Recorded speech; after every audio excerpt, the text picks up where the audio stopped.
Hey, how about women? Women who think that they're victims. You keep hearing that women in the United States are victims. No, you're not. Sorry. It's funny that this isn't an uplifting speech. It's an oppressing speech for so many people. Oh, I'm not a victim. What am I going to do now? Like, be a good person and have a great life. That's what you're going to do now. Like, you say to people they're not victims, and it's like you're taking away their identity. They feel terrible about themselves. Oh, God, now what am I going to make of myself? Women are not victims. Okay, people who are anti-abortion are not anti-abortion because they want to victimize women. People who are anti-abortion are anti-abortion because they don't want women to victimize babies. And no one cares about your esophagus. When you say, keep your hands off my body, I'm not interested in your body, lady. I'm married. And the only thing I'm interested in is the baby that's growing inside your body that has bodily integrity outside of you and is a separate human.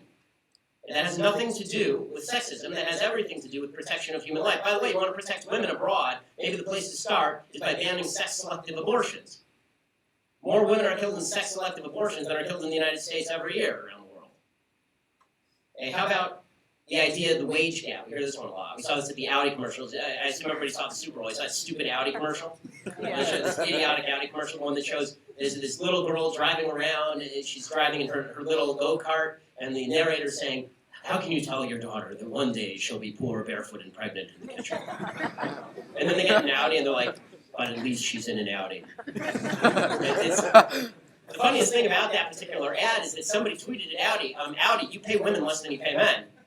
And Audi immediately responded, well, actually, we pay women exactly the same as we pay men when you take into account the amount of time in the workforce, the number of hours they work, and their job descriptions.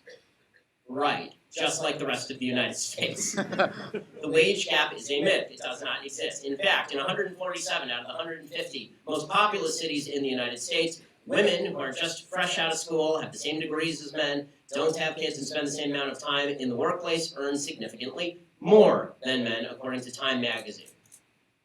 So that just is nonsense. By the way, 55% of college students are women. 55% of voters are women. 50% of people with graduate degrees are women.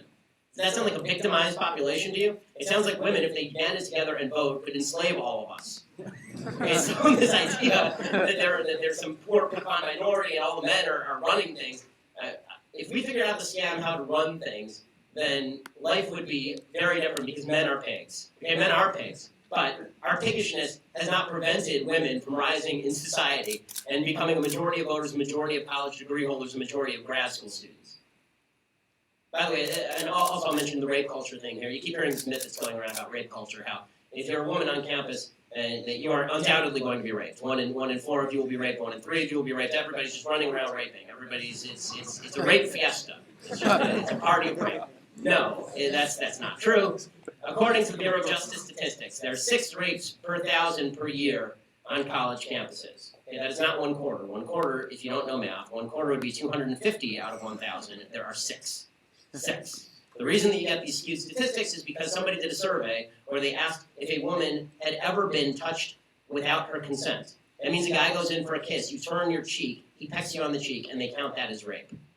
That's what that means. That's where that survey statistic comes from, so it's a bunch of nonsense. By the way, your parents would be absolute idiots to send you to a college campus where they knew that you were going to get raped. I mean, who would even come here? How many of the women in this room thought twice about going to college because they thought, oh God, I'm so safe in high school, I'm going to go to college and someone is definitely going to rape me? Very few women are thinking that way because the truth is the risk on campus of being raped is extraordinarily low. That's not making light of rape. Rapists should be castrated or killed.